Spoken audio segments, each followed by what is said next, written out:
EA Sports. It's in the game. All right, let's go ahead and get to it. From the EPR Creations studio, this is Jason Staples bringing you the Unconquered podcast, or Unconquered with Doc Staples if you prefer that name.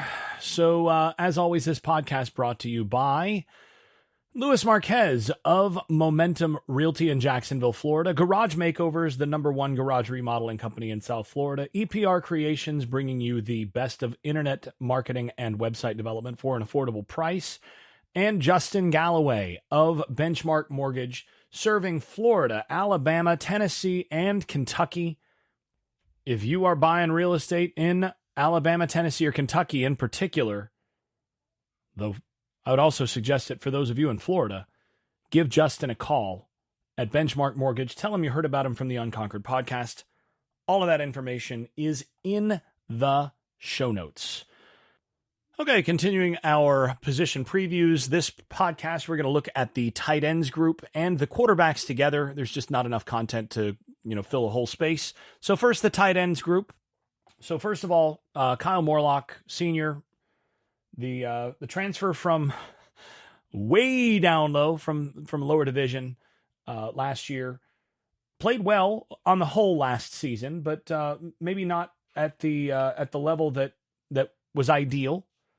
Wasn't quite as strong in the blocking side of things last season as ideal. And again, when you're coming from shorter, you're not used to playing against guys who are, the level of athlete that he was trying to block last season. And that's still going to be true this year. The real question I have for this tight end group is this has got to be a good blocking group to really warrant them being on the field more.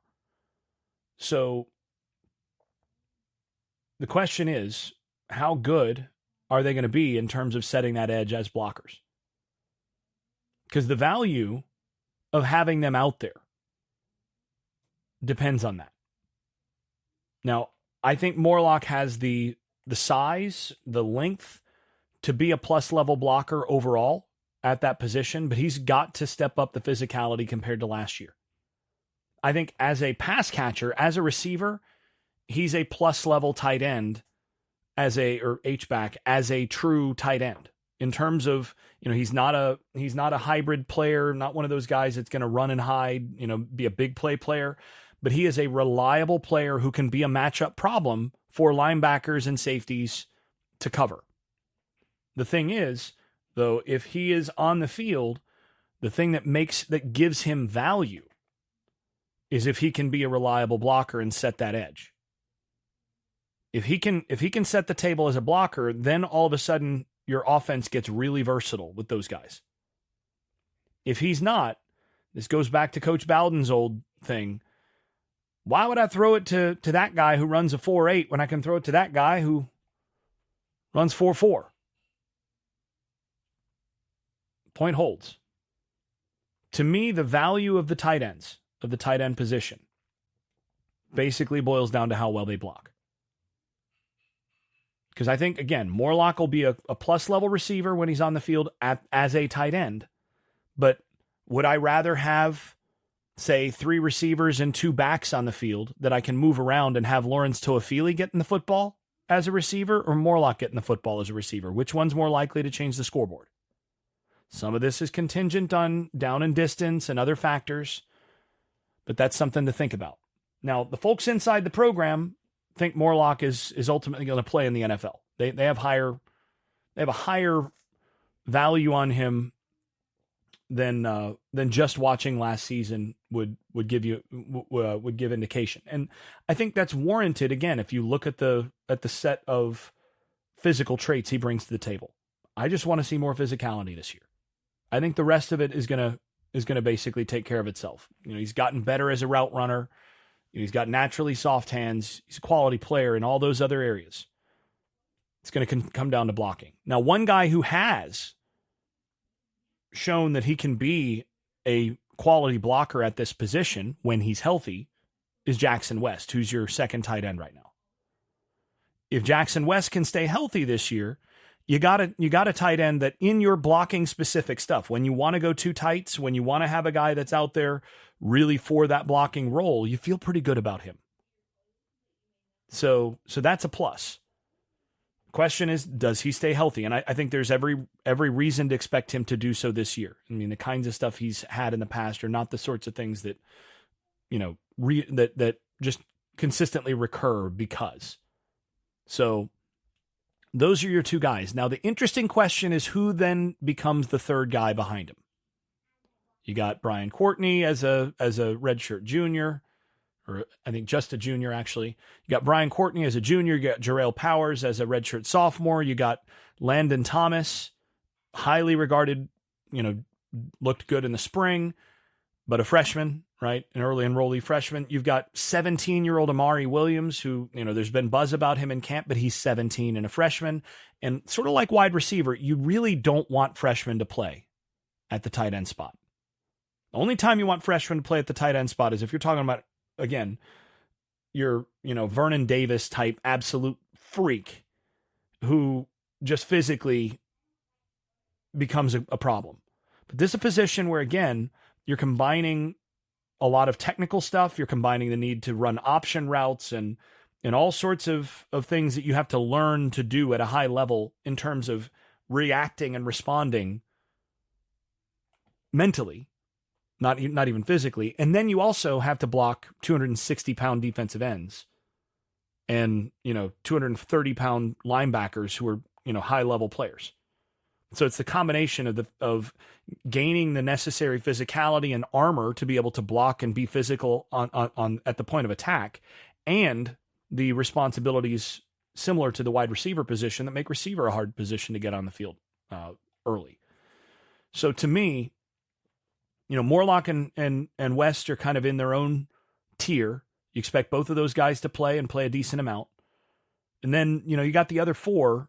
Courtney and Powers should be ready to step forward, but, I haven't really seen enough indication that either one's going to be ready to go. I mean, Courtney's bounced back and forth between tight end and linebacker. I mean, is he going to be a guy that's ready to actually contribute this year? I don't know. Powers has been banged up at times, has not quite taken that step. Both guys that could take that step. I mean, Jackson West was a guy I had on my list as potential attrition, given the injuries the first couple of years, and now it looks like he's going to be a reliable second option here. But to me, all you're looking at is pretty straightforward. You're looking at running a lot of 21 personnel this year with one tight end on the field. And then in certain big contexts, you go two tights. Those two are going to get the bulk of the time. 3, 4, and 5 will get some time. And, ideally you get some blowouts and some garbage time where all four of the other guys in the other tier are getting some opportunities. And you hope that a third tight end really steps up and becomes an option, to be able to put out there and be reliable at different points in the year. But we're just waiting on that, and we'll see. Again, you really ideally don't want that to be Landon Thomas or Amari Williams, but we'll see. And we'll see who's healthy by the end of camp, and who's healthy in the year. We'll can't really talk about those sorts of things at this point. You knock on wood about that, but that is what it is. Okay, going ahead and flipping over to the quarterback's position. And, we've talked a good bit about these guys in the past. We've talked, some of this has come up in other position group previews as well, talking about especially DJU and what he brings to the table. But this is an interesting group as well. So one of the things that you have to give Mike Norvell tremendous credit for is finding a way to rebuild this room with quality bodies and with some depth. And it is really hard in today's college football to have depth at this position, because guys that don't win the job, they just transfer. And that makes it hard, because you've got to manage to get quality talent on the roster and then somehow manage to keep them on campus long enough to develop. Now, right now, it's a little easier. You got two guys that are young, but they're two guys that I think coming into this year have really high ceilings. And that's, Brock Glenn and Luke Kromenhoek. You also have Trevor Jackson, who is a pretty high level player who came in and walked on at Florida State instead of taking some offers elsewhere, wanted to compete. And, we're also seeing the breakdown of what a walk-on is versus a scholarship athlete, as we talked about in, a few episodes ago on this podcast. But, a guy that wanted to come in and compete, and he has competed. He's looked good. He's, looked like a guy that is not just a body on the roster. So important to have those guys around. Now, the main thing here, you could have gone into this season with Brock Glenn. He's got a lot. He brings a lot to the table. Quality option, good player. Still a little bit green, but a guy that I think, especially after the first 4 weeks or so, getting his feet wet, you can win with, and you could probably contend for a playoff bid with. But still, really a year early for him in terms of the kind of development that he needed, all of that. And we saw how much of a step forward over time Jordan Travis took with developing in this offense, developing under the coaching that they get day to day. Ideally, Jordan Travis wouldn't have had to play that first year before he was as ready. And that's exactly where Brock Glenn is. He can continue to improve, continue to develop so that he's really ready to go when it's his time. Same with Luke Kromenhoek, who I think is, in some ways more talented even than Brock Glenn in terms of the physical tools. But again, a little bit behind Brock Glenn because of the experience difference and time in the program, time to develop and all that. But that's going to be a heck of a battle after Uiagalelei leaves this year. Now, I've talked a good bit about this in the past, but you go back to, and you can listen to those episodes if you want to go back to the back catalog. But I talked a good bit about this back when Florida State was deciding on, who they would pursue for potential experienced quarterback to bridge the gap this year. And, it really came down to Cam Ward, who went to Miami, and DJ Uiagalelei, who wound up at Florida State. And, my breakdown at that time, I still stand on that. I stand by the sorts of things that I said then, which was that even though Ward, I think, has a higher ceiling in certain respects and is, more maybe a more exciting prospect in certain ways, more capable of making more big time, different types of big time throws. DJ Uiagalelei has the stronger arm, but Ward, he'll change arm slots, locate the football a little bit more precisely in certain zones, that sort of thing. But DJ has, I think, a significantly higher floor than Ward. Ward can go out and win a game for a team, I think, more easily, more readily than DJU can. But I think he also can go out there and lose a game much more readily than DJ is likely to. So, and I think, and you can go back also to the back catalog of when I did the previews on Clemson back when DJ was there. I think a lot of the discourse around DJ has sort of missed certain things, largely because you have there's a lot of this image of DJ that goes back to what he looked like at Clemson. And, people remember DJ Uiagalelei at Clemson and sort of the step back that happened after the Elf left Clemson. And then DJ took over, and there were high hopes because he was a former 5-star quarterback. And, the beat goes on, you go from Deshaun Watson to the Elf, and now the latest 5-star quarterback, and, things are just going to keep going. And look, you go from Watson and the Elf, and you're just not going, like, the odds of getting another guy at that level, even if he is a 5-star, are so slim. I mean, those are elite level players at the quarterback position. And then you plug in DJU there. And I said from the start that he was a bad fit for Clemson's offense. It wasn't so much about him being a weaker player. Now, look, he's not the Elf. Let's be honest. There aren't very many of those guys, again. But it wasn't about about his weakness as a player. It was more about the tools that he brings to the table and what Clemson asks their quarterbacks to do. And I thought he was a bad fit. And he turned out to be an especially bad fit because when the Elf left Clemson, they also had a significant decline in the quality of wide receiver that he was throwing to. Clemson went from having, a series of NFL number ones to who's Clemson had drafted at wide receiver the last few years? Exactly. So that all coincided. And again, he was a bad fit for what they wanted to do. Getting him out on the edge, doing a little bit more. And they didn't have the kind of offense to be able to give him the tools to help him beat teams from the pocket and, to be able to protect him and play action and really use his arm. Where he's best is basically off play action and being able to throw down the field using that big arm, throw down the field into one-on-one type matchups and giving his guys some space. But use that arm to push the ball down the field, and you can maximize him. And then use him in the running game some between the tackles. That's really where, he gives you the most value, is in those two things. So you compare that to what Florida State does offensively, and I think Florida State can be a good offensive system for him.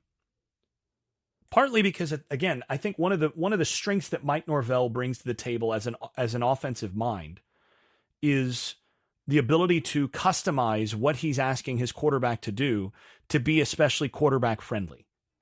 They do a really good job of making sure that the quarterback is not having to make, 10 different decisions after the snap. You're reading an adjuster. You're reading, a conflict player. Here's the guide that I want you to read for this. If he's here, you look here. If he's here, you look here. And as soon as you look here, then you got one other guy that you got to make sure you're accounting for, and otherwise you pull the trigger. They do a great job of simplifying how to read defenses, how to make quick decisions, and tying that to good fundamentals in the pocket, and doing a lot of that off of a clearly defined run game, RPO game with some strong play action elements and pushing the ball down the field. Again, the base play for Mike Norvell offensively, the thing he wants to run multiple times a game is the post climb. You got a big boy post over the top and a climb, a deep crossing route or a deep over route from the other side, putting the safety in a bind. And then you've got some checkdowns from there. Norvell wants to run that multiple times a game because Norvell wants big plays. He wants playmakers to be able to get down the field and do that. That fits what DJ brings to the table really well. And if you look at the numbers from last year, and I talked about this a couple weeks ago, but if you look at the numbers from last year, I mean, I've got some spreadsheets here where I've, put together a variety of different things that I think are important for quarterbacks. And, I want to know accuracy rate. So this is where, Pro Football Focus has this where, they're assessing whether the throw is on target or not. And it basically accounts for drops and all of those things, because a quarterback's completion percentage may not actually be the best gauge of whether or not he's accurate. You may have wide receivers with really big, catch radius that catch an inaccurate pass, and then you might have receivers that drop an accurate pass. If you take those things and account for those, then you get accuracy rate. And DJ's accuracy rate is not super, super high, right? You look at the best accuracy rates. So I've got a series of players that I kind of tracked from last year. The best accuracy rates in the country are around 90, a little over 90%. Bo Nix had a 94% accuracy rate. That means he had 6% of passes on the year that were not in the proper spot. That's top of the line. Shadir Sanders, 91%. That's really, really good. Cam Ward, 89.8% accuracy rate. Those are very, very good. And then you get to DJ Uiagalelei, and that's not quite as high, 82.2%. So just on that, you go, okay, well, you're going to have to account for the misses. Not as accurate a thrower. But that's where you have to adjust, and you have to say, okay, what kind of throws are they asking these guys to make? So now you have to account for offense. And Bo Nix, the average yards per attempt, that he had on the year, 6.6 yards per attempt. That's not real high, right? Cam Ward, 6.9 yards per attempt. You compare that to a DJ Uiagalelei, and that's 10.7 yards per attempt. He's averaging over 4 yards more per attempt than Bo Nix. So you got a guy that's pushing the ball down the field consistently when he's making those throws. Well, that accounts for the primary difference in accuracy rate. Now, some of that also is based on what kind of quarterback you have. If you have a guy that's really accurate in the short zones but doesn't push it down the field as well, you're going to ask him to do that more. If you've got a guy that pushes it down the field really well but isn't quite as accurate in some of those short zones on the gimmies, you ask him to push the ball down the field a little more. So that gives you a little indication of what you've got coming to the table here in terms of DJ Uiagalelei. And that rate, when you combine those things, when you combine the accuracy rate with the overall, yards per attempt and all of that, Uiagalelei actually came out in my ratings better than Cam Ward,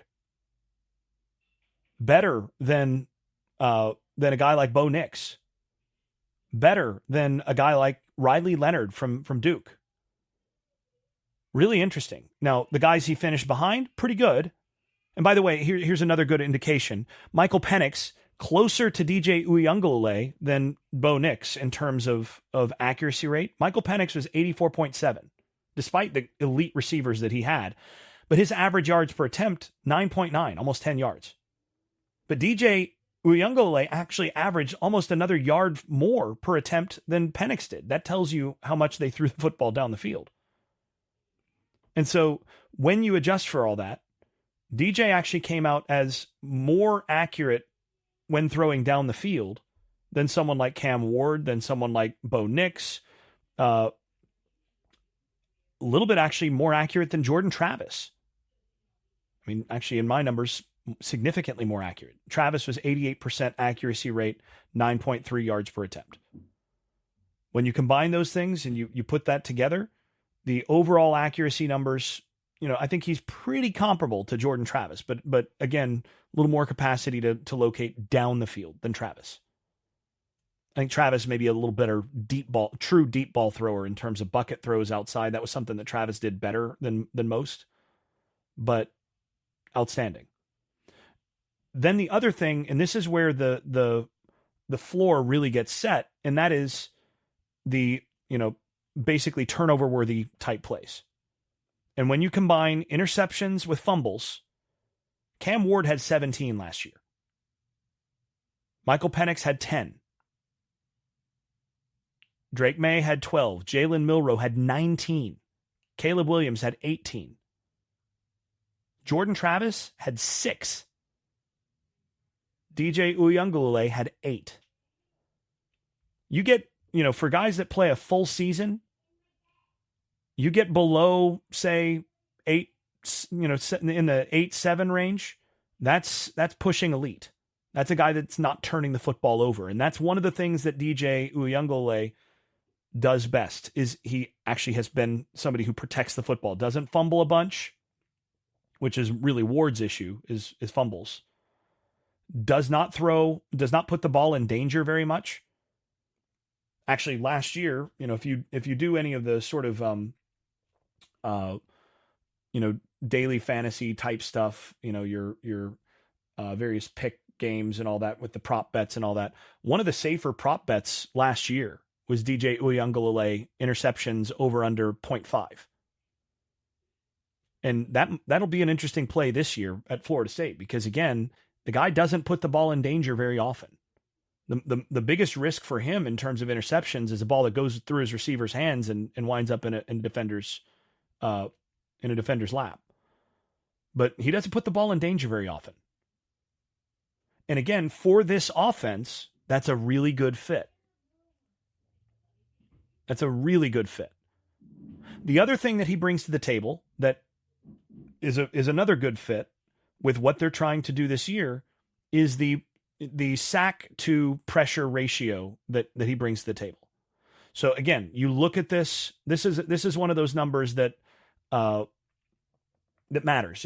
So how many times does a guy get pressured and how many sacks does he take based on the number of times he gets pressured? So generally speaking, to me, over about 20 is a yellow flag for a player. In the teens is, in the average range. If you get below 10% of sacks to pressure, that is top shelf. That is really, really good. That's a guy that doesn't take sacks. He doesn't hurt you by putting you behind the chains by taking sacks. He's a guy that lives to see another play. Interestingly, by the way, for a lot of these guys, the guys with slightly lower accuracy rate are guys with higher, or with a lower sack to pressure ratio, right? Because they're willing to throw the football away. So, interesting thing when you start to look at that. Among the quarterbacks that I selected to put into my spreadsheet and take a look at how all this went out in terms of number of sacks, number of pressures, and figuring out, those ratios and all that. The worst in sack to pressure ratio, by far, Jalen Milroe. 32% of pressures ended in a sack with him last year. That's really bad. That's past the red flag area. And that shows, again, kind of the limitations that you have with Milroe as a quarterback. But among the other worst, Cam Ward, 26%. Shadir Sanders, 25.6%. Caleb Williams, 24.6%. These are guys that are holding on to the football, trying to make big plays to set the ceiling for their team. If you look at the best last year, by the way, last year, Jordan Travis, 14%. It's pretty good. It's right in that low teens area. That's very good. The very best in the country in this among top quarterbacks, Michael Penix, 7.4%. That is a guy that got rid of the football anytime there was pressure. Bo Nix, 8.5%. Those are elite numbers. Riley Leonard, 11%. You know who else had an elite number, though? DJ Uiagalelei, 9.8%.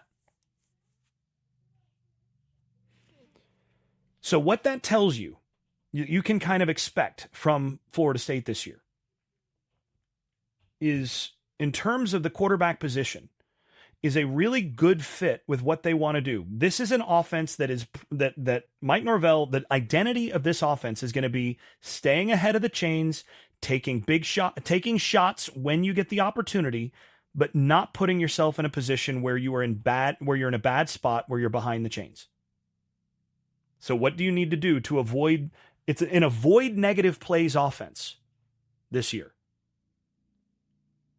We talked about how the offensive line has made some significant improvements at spots that should make them better at avoiding negative plays in the running game. It should be a little bit better in the passing game as well, giving up less penetration. You've got a running back in Roydell Williams, who's very good at not taking negative yardage. And then you've got a quarterback whose hallmarks are he doesn't turn the ball over and doesn't take sacks. Oh, and then when he's actually dropping back, his strength is pushing the ball downfield for potential big plays on chunk plays, throwing down and letting his fast receivers do their thing.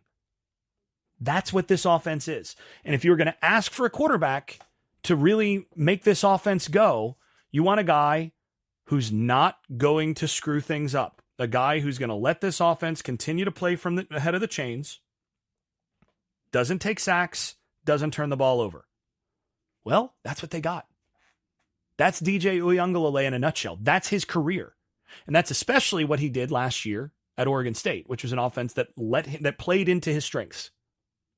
Oh, and by the way, the other thing that he brings to the table is he's 250 pounds and can basically take the Tim Tebow type battering ram role on short yardage. So yeah, you can hand it to Roydell Williams, or you can do some, read option type stuff and, invert veer type stuff and let DJ Uiagalelei, fall forward for 2 or 3 yards. And it's going to be hard to stop the 250 pounder. Even on, quarterback sneaks, he becomes a weapon just because of the size. So there's a lot to like here.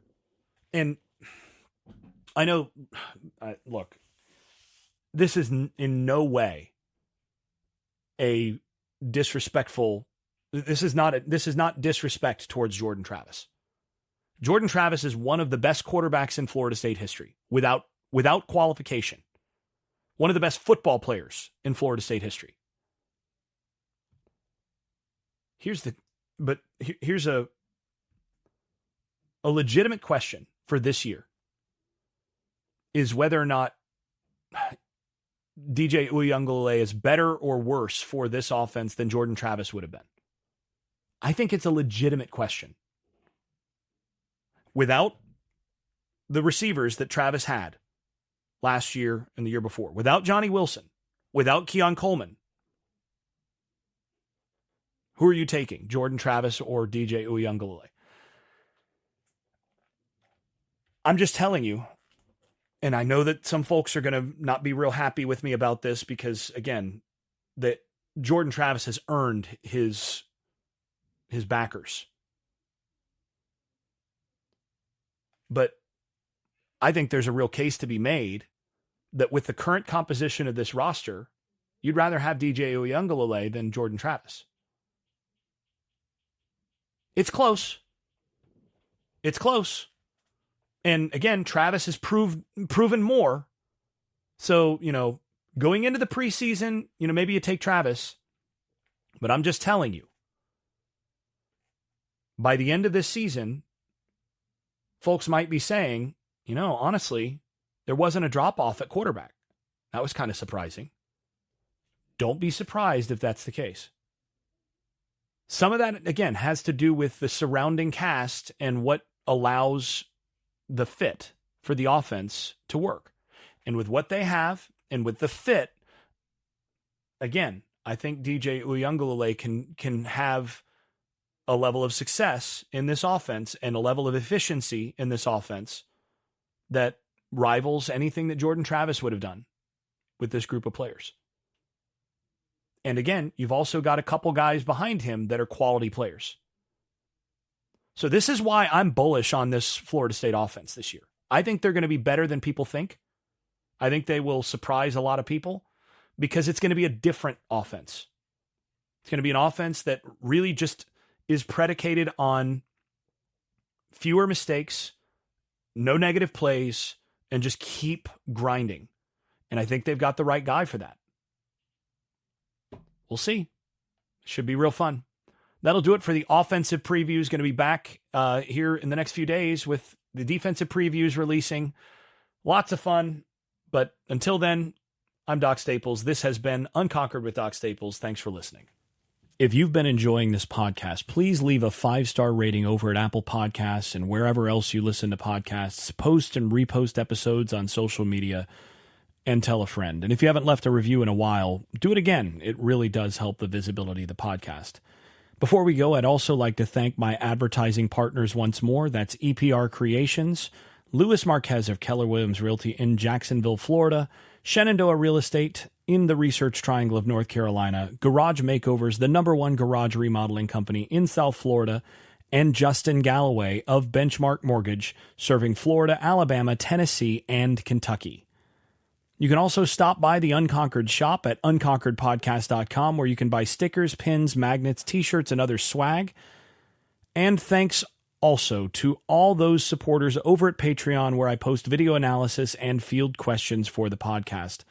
I am especially grateful to those above the dynasty level. That is Andrew Garrett, Brian Leininger, Neil Cook, Casey Kidd, Chris Chartrand, Dave Blair, Hector Cartagena, Jack Horton, Jimmy Van, Jonathan Kennedy, Keith Cheney, Lee Caswell, Tyler Kashishke, Vince Calandra, and Bert Bertoldi. You all are far more generous than I deserve. I'm really grateful. Thanks to you all. This has been Unconquered with Doc Staples. I'm your host, Jason Staples. Thanks for listening and thanks for your support. I made this.